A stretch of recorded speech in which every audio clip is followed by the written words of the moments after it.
Améliorez-vous selon sa parole. Shalom bien-aimés dans le Seigneur. Notre méditation du jour s'intitule Améliorez-vous selon sa parole. Nous tirons notre texte dans 1 Samuel 15, 30 qui nous dit ceci. Saül dit encore, j'ai péché.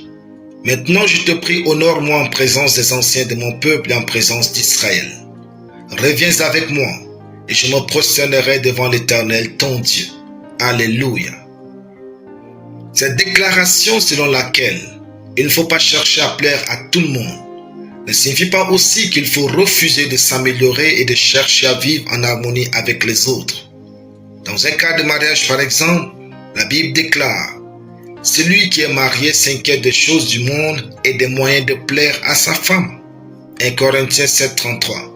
Donc, l'important est d'abord de plaire à Dieu, ensuite d'améliorer la qualité de son rapport avec soi-même et avec les autres. Parce que d'une part, si vous connaissez vraiment Dieu, vous saurez qu'il aime les hommes. D'autre part, personne ne peut vivre en intimité avec Dieu s'il est toujours en conflit avec les hommes. La qualité de votre relation avec les hommes est le reflet de votre relation avec Dieu. Dans notre passage, Saül s'était mal comporté à l'égard de Dieu et de sa parole. Au lieu de chercher à s'améliorer, il a plutôt cherché à soigner son image devant les hommes.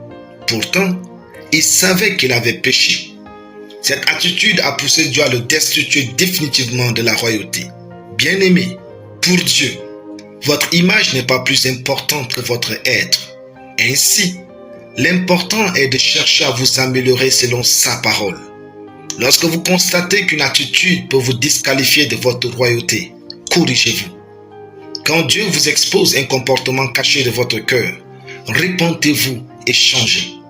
Quand les autres vous reprochent une attitude négative, ne soyez pas imbu de vous-même. Allez vers Dieu. Remettez-vous en cause jusqu'à ce que vous vous corrigiez.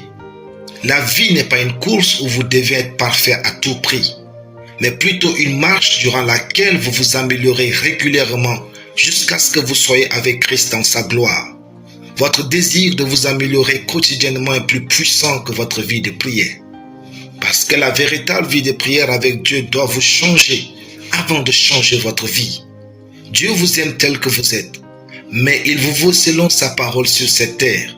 Soyez de ceux qui s'examinent constamment pour plaire à Dieu et pour rendre la vie agréable aux autres. Alléluia. Prions. Je déclare que chaque jour je m'améliore et j'embellis ma relation avec les autres selon la parole de Dieu au nom de Jésus. Amen. La lecture biblique en une année. Romains 13 à Romains 16. Soyez bénis, c'était le pain du ciel.